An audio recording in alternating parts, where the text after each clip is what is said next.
안녕하십니까. 유영선 목사입니다. 오늘 함께 나눌 말씀은 사도행전 13장 1절부터 3절까지 말씀입니다.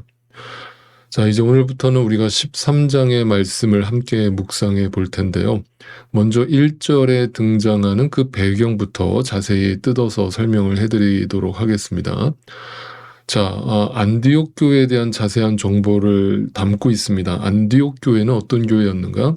다시 말씀드리지만 이방인들에 의해서 세워진, 그리고 이방인들을 위해서 세워진 최초의 교회였다라고 말씀을 드렸습니다. 그렇다면 역사적으로 그렇게 중요한 안디옥 교회의 그 내부 사정은 어떠했는지, 그 교회는 어떤 사람들이 구성되어 있었는지, 그리고 그 교회는 누가 지도자로 이끌고 있었는지, 이런 등등에 대해서 오늘 본문 1절이 이렇게 밝혀주고 있습니다. 안디옥 교회에 예언자들과 교사들이 있었는데, 다시 말하면 그 안디옥 교회에 지도자들이 있었다는 뜻이죠. 그 지도자들의 이름은 이와 같습니다. 그들은 바나바와 니게르라고 하는 시므온과 구레네 사람 루기오와 분봉왕 헤롯과 더불어 어릴 때부터 함께 자란 마나엔과 사울이다. 자, 안디옥 교회에 대한 자세한 정보를 이렇게 밝혀주고 있습니다. 그 지도자들 5명에 대한 인상 정보를 이제 공개를 하고 있는데, 첫 번째 인물은 누굽니까? 바로 바나바입니다. 바나바에 대해서는 제가 더 따로 설명을 드릴 게 없을 정도로 아주 익숙한 인물이고 또 중요한 인물입니다. 두 번째 인물은 니게르라고 하는 시므온이라고 적혀 있습니다. 여기서 니게르라고 하는 것은 영어로 니그로라고 하는 단어와 같은 단어를 사용했는데, 말 그대로 흑인들을 지칭하는 말이죠. 이제 우리는 미국에서 이제 어느 정도 살았기 때문에 흑인들에게 있어서 오늘날 그들을 영어로 니그로라고 불렀다는 것은 그들을 폄하하고 또 인종차별 논란이 벌어질 수 있기 때문에 절대 사용해서는 안 되는 단어로 여겨지지만, 당시 시대 속에서 흑인을 갖다가 니그로라고 부르는 것은 욕이 아니고 일반적으로 흑인을 지칭하는 단어로 사용되었다라는 것을 말씀을 드립니다. 자, 지금 안디옥 교회는 지금으로부터 2000년 전에 존재했던 교회였습니다. 그러므로 그 시대의 흑인이라고 하는 것은 일단 노예였다라는 것을 단번에 이해하게 됩니다. 그리고 당시 사람들은 흑인들을 말 그대로 사람 취급도 하지 않았기 때문에 거의 동물 이하의 취급을 했기 때문에 그런 자가 교회 안에 들어온 것도 놀랄 일인데, 그런 자가 교회 안디옥 교회, 그것도 기독교 2000년 역사에 정말 중요한 획을 그었던 그 안디옥 교회의 지도자 역할을 하고 있었다라는 것이 정말 이걸 당시 시대의 그 시선으로 본다면 정말 충격 그 자체인 것이죠. 자, 그 다음에 세 번째 인물은 누군가? 구레네 사람 루기오라고 적혀 있습니다. 구레네도 중동 지역을 말하는 것인데 철저하게 그가 이방인이었다라는 것을 증명하고 있습니다. 자, 네 번째 인물은 누구였습니까? 분봉왕 헤롯의 동생 마나엔이라고 적고 있습니다. 자, 우리는 이제 지난 시간에 헤롯이 어떤 인물이었는지 또 자세하게 살펴봤습니다. 그 헤롯, 야망과 욕망으로 쫓아 살다가 마지막 그 인생의 말로에 벌레 먹어 죽은, 정말 개 죽음을 당한 그런 비참한 인생을 살았던, 그리고 사람들한테 비난과 욕을 먹었던 그런 헤롯의 친동생입니다. 그러니 그도 사회적으로 사람들한테 어떤 존재로 비춰졌겠습니까? 특별히 유대인들에게 어떤 존재로 비춰졌겠습니까? 과연 존경받을 만한 인물이었겠습니까? 그렇지 않습니다. 정말 세상에 자기가 태어나자마자 왕의 후손으로 태어나서 온갖 부와 명예와 권력을 마음껏 누리면서 살았던 인물입니다. 자아도취에 빠져서 자기가 이 세상에서 왕인 줄 알고 최고인 줄 알고 살던 그런 인간입니다. 그런 인간이 어느 날 예수 그리스도를 만나게 되어서 기적적으로 안디옥 교회에 들어오게 되었고, 안디옥 교회 멤버가 되었고, 그리고 그곳에서 또 하나님을 열심히 믿은 결과로 또 지도자의 반열에 오르게 되었다라는 것을 증거하고 있는 것입니다. 그런 그가 안디옥 교회의 지도자 역할을 감당하게 되었다라는 것은 정말 놀랄 일이 아닐 수 없는 것이죠. 마지막으로 또 지도자 역할을 감당했던 사람이 누굽니까? 네, 바로 사울입니다. 사울은 정말 더 이상 설명할 게 없을 정도죠. 어떤 사람이었습니까? 그가 예수를 만나기 전에 눈에 살기가 등등하여서 담에색 도상에 있는 크리스찬들을 색출하기 위해서 물불 안 가리고 크리스찬이라면 다 잡아다가 죽이던 그런 인간이었습니다. 그런 사울이 예수님을 만나고 안디옥 교회에 이제 자기 고향 땅에서 13년간 직거 생활하다가 바나바가 사울을 찾아와서 안디옥 교회로 데리고 와서 안디옥 교회 바나바와 함께 공동 담임 목회자가 되었다라고 하는 것은 그 자체로 정말 놀랄 노자가 아닐 수 없는 것이죠. 이처럼 안디옥 교회를 이끌었던 핵심 지도자 5명의 면면을 살펴본다면 여러분 어떤 느낌이 드십니까? 지금 우리의 시선으로 보면 별거 아닌 걸로 여겨주실 수 있지만 다시 말씀드립니다. 당시 2000년 전 사람들의 시선으로 이 안디옥 교회를 바라보면 정말 아까 말씀드린 대로 놀랄 노자가 아닐 수 없는 그런 상황이 벌어지고 있었던 겁니다. 한마디로 모르는 사람들은 어떻게 저런 인간이 교회 지도자가 될 수 있어? 어떻게 저런 사람이 목사가 될 수 있어? 어떻게 저런 사람이 장로가 될 수 있어? 할 만한 인물들이 안디옥 교회를 이끌고 있었다라고 증언하고 있는 것입니다. 그러니까 오늘 이 13장 1절은 우리에게 뭘 선언하고 있는 것입니까? 우리가 과연 하나님 보시기에 깨끗하고 훌륭하고 인격도 훌륭하고 많이 배우고 세상적으로 유명하고 이런 사람들을 뽑아서 교회 지도자로 리더로 세웠는가? 아니라는 거예요. 정말 세상적으로 보면 흠 많고 성격 이상하고 자기 중심적으로 살았고 오히려 자아도취에 빠져서 자기 욕망으로 쫓아서 살았던 사람들이 하나님의 은혜로 예수를 만나 교회 안에 들어왔고 교회 멤버가 되었고 하나님의 은혜로 교회 지도자가 되어서 그 교회를 이끌게 되었다라는 것을 이 13장이 선언하고 시작하는 겁니다. 여러분에게 과연 교회를 섬길 만한 자격이 있어서 하나님이 그것을 맡겼다고 생각하십니까? 전혀 아니올시답니다. 당신이 목사가 될 자격이 있습니까? 당신이 장로가 되고 권사가 되고 집사가 될 자격이 있다고 생각하십니까? 그렇지 않습니다. 절대 누구도 하나님 앞에서 자격이 있어서 교회를 섬기는 것이 아닙니다. 하나님, 나는 무익한 종입니다. 하나님, 정말 저는 아무것도 아닙니다. 그런데 어찌하여 저를 하나님의 교회를 섬기는 일꾼으로 부르십니까? 이 은혜의 고백으로 교회를 섬기는 것이겠죠. 그러니까 한번 생각을 해보시죠. 만약 그들이 하나의 이 교회를 조직체처럼 여겼다면, 마치 이 교회를 하나의 그냥 비즈니스처럼 생각을 했다면 어떤 상황이 그 안디옥 교회 안에서 벌어졌겠습니까? 서로 다른 배경의 사람들이 모여서, 서로 다른 성격의 사람들이 모여서 자신의 어떤 주장들을 펴면서 서로 피 터지게 싸웠지 않았겠습니까? 만약 그들이 그 교회 안에서 하나가 된다라고 하는 것은 절대 불가능한 것이죠. 인간적으로 보면 절대 같이 모여 있을 수 없는 사람들이 모여인 것입니다. 매일 의견이 갈려서 아마 피 터지게 싸웠을 것이고 다들 한 성격 하는 사람들이라서 자기 성과를 드러내면서 아마 매일 갈등 속으로 교회를 이끌어 갔을지도 모릅니다. 그런데 그들은 절대로 자신의 성격대로 교회를 운영하지 않았습니다. 자신의 성격대로 봉사하지 않았습니다. 하나님의 말씀 앞에 엎드렸습니다. 하나님의 말씀을 쫓아서 성령의 충만함 속에서, 성령의 다스림 속에서 교회를 섬겼고 교회를 이끌었습니다. 그래서 누구도 자기 주장을 펴는 사람이 없었습니다. 자신의 색깔을 드러내는 사람이 없었습니다. 그래서 무색무취, 오직 예수의 향기만 드러나는 사람들이었습니다. 그 교회가 안디옥 교회였습니다. 그 교회가 성령에 불타는 교회, 성령에 충만한 교회로 나타난 것입니다. 막 감정적으로 뜨거운 교회가 아니었습니다. 안디옥 교회는 하나님의 말씀으로 충만한 교회였고 성령의 다스림 속에 있었던 교회였고, 그래서 주변에 믿지 않는 자들에게서 어떤 평가를 받았다고 그랬습니까? 너희들은 진짜 우리랑 뭔가 다르구나, 뭔가 우리랑 구별되었구나. 너희는 정말 입으로만 예수를 떠드는 사람들이 아니라 진짜 예수를 믿는 사람들처럼 사는구나. 너희를 이제 크리스찬이라고 부를게 라면서 믿지 않는 자들에게 처음으로 그리스도인이라는 호칭을 받은 교회라고 말씀을 드렸습니다. 그 증거가 오늘 본문 2절에도 잘 나타나 있습니다. 2절을 읽어볼까요? 그들이 주님께 예배하며 금식하고 있을 때에 성령이 그들에게 말씀하셨다. 너희는 나를 위해서 바나바와 사울을 따로 세워라. 내가 그들에게 맡기려 하는 일이 있다. 여러분, 그 첫 번째 중요한 증거가 뭡니까? 그들이 하나님께 예배했다는 것입니다. 여러분, 교회가 예배 드리는 건 뭐 당연한 거 아닙니까? 이렇게 생각하지 마십시오.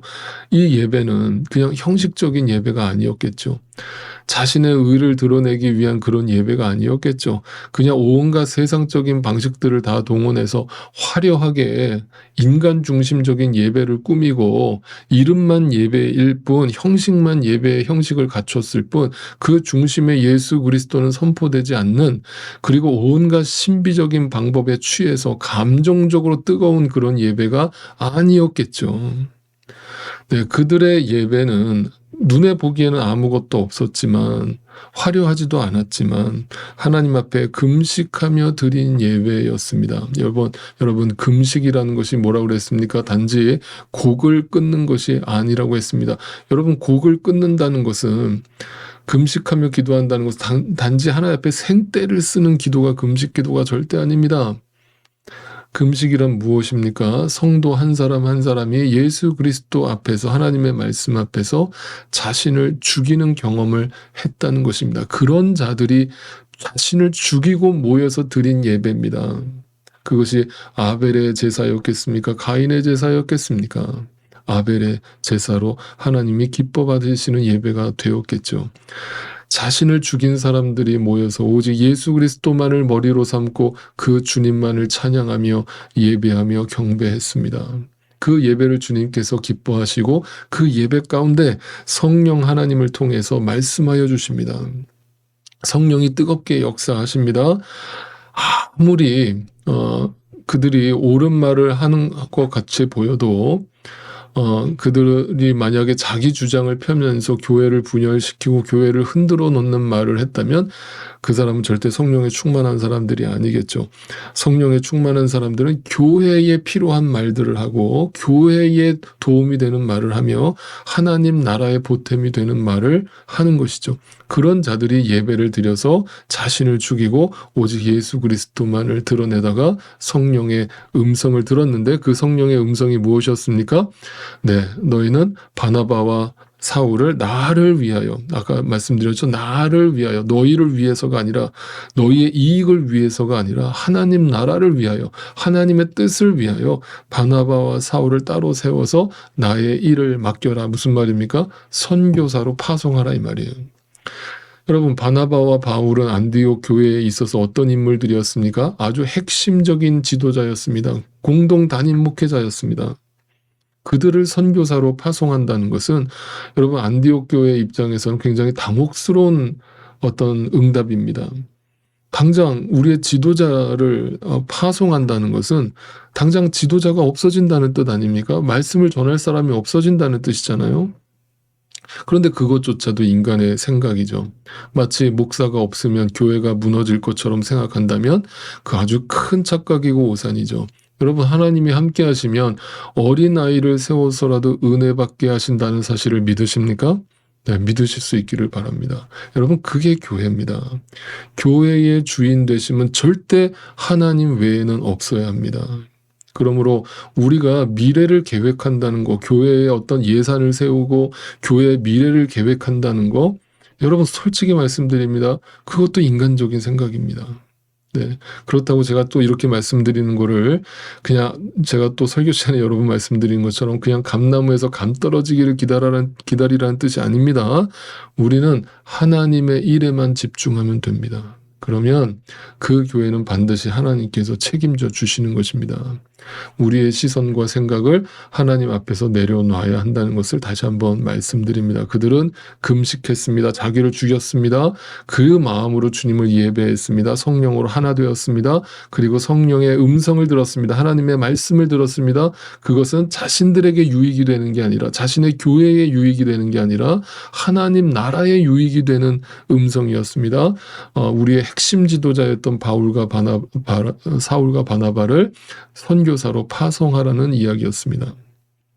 그러니 그들은 그 하나님 말씀에 순종했겠습니까? 안 했습니까? 순종했습니다. 네, 자신의 이익으로 바라보지 않았기 때문에 하나님의 음성에 100% 순종하는 모습으로 나아가게 됩니다. 그리고 여기서 우리가 또 한 가지 주목해야 될 점이 있습니다. 그들은 그 금식 기도를 한 목적이 자신의 문제를 해결하기 위해서 금식하는 기도가 아니었다고 하는 사실입니다. 왜냐하면 그 금식 기도의 응답으로 주어진 성령의 음성은 나를 위하여, 우리를 위하여 주어진 게 아니라 하나님 나라를 위해서 주어진 것이었기 때문에 그 기도에 하나님이 응답하셨고 또 그 응답에 순종하는 모습을 그들이 보였기 때문에 그 증거는 뭡니까? 그들이 자신 교회의 유익과 자신의 개인의 절박한 문제를 놓고 금식하지 않았다라는 증거가 된다는 사실입니다. 오직 하나님 나라를 위해서 그 모든 초점이 맞춰져 있었던 것입니다.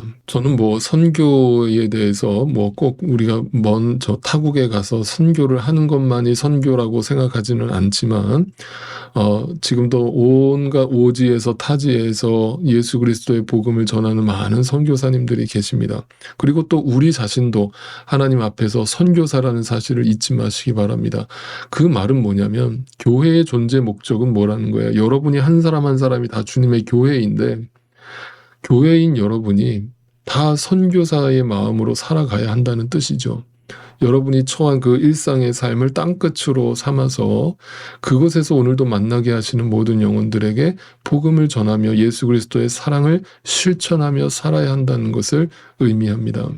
그렇게 볼 때 여러분 교회의 존재 목적은 뭡니까? 내가 받은 은혜를 반드시 흘려보내기 위해서 존재한다는 것입니다. 그래서 성령 하나님은 안디옥 교회에게 바울과 바나바를 나를 위하여 보내라 라고 은혜를 흘려보내라. 너희 거기에 머물러 있지 마라. 절대 너희끼리 모여가지고 거기서 꿍짝꿍짝 하는 거 그거 교회 아니다. 흩어져라. 나가라. 땅끝까지 나아가라. 너희의 삶 속으로 들어가라. 그곳에서 선교사로 살아라. 너희가 바로 선교사고 너희가 바로 목회자다. 이렇게 성령 하나님이 우리에게 음성을 들려주시는 것이죠. 오늘 말씀을 정리해 보겠습니다. 서로 다른 배경과 서로 다른 경험과 서로 다른 지식과 수준과 신분을 가지고 있었던 안디옥 교회는 인간적으로 보면 너무나 개성들이 강한 성도들이 넘쳐나서 아마 인간적으로 보면 서로 물어뜯고 상처를 줄 만한 그런 교회로 여겨졌을지 모릅니다. 그런데 사람들이 서로가 하나가 되어서 오직 성령 하나님의 음성에 초점을 맞추고 그 말씀 앞에 순종할 수 있었던 것은 모두가 예수와 함께 죽는 것을 선택했기 때문이었습니다. 사도 바울이 고린도 교회를 향해서 그 말 안 듣는 고린도 교회를 향해서 영적 어린 나이와 같은 고린도 교회를 향해서 마지막으로 한 가지 솔루션을 그들에게 제시했던 것이 있었죠. 자신의 신앙을 빗대면서 이렇게 말했죠. 무엇을 말했습니까? 고린도 교회 성도 여러분, 나는 날마다 죽습니다. 그 말은 뭡니까? 여러분도 죽으십시오. 나도 죽으니까 여러분도 죽읍시다. 우리 같이 죽읍시다. 죽어야 삽니다. 죽어야 교회가 됩니다. 여러분 오늘도 나의 생각을 내려놓으십시오. 나의 판단을 내려놓으십시오. 그리고 신령과 진정으로 주님을 예배하십시오.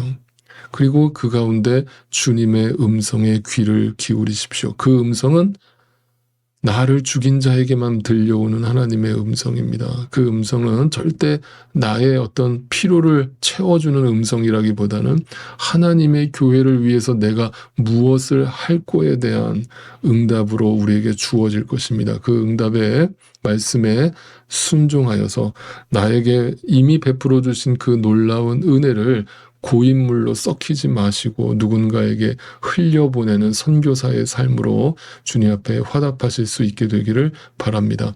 자신만의 문제를 위해서 금식기도 하던 종교생활을 청산하고 주님의 나라와 의를 구하는 금식기도를 드리며 주님의 음성에 귀를 기울이실 수 있기를 바랍니다.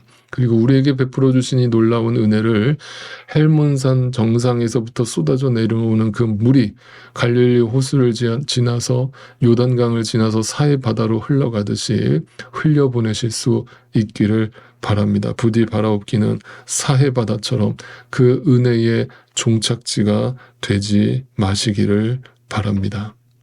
오늘도 이 말씀을 마음에 담아 안디옥 교회와 같이 주님의 뜻을 이루어드리는 저희 함께하는 교회 모든 믿음의 식구들 다 되시기를 주님의 이름으로 축원드립니다.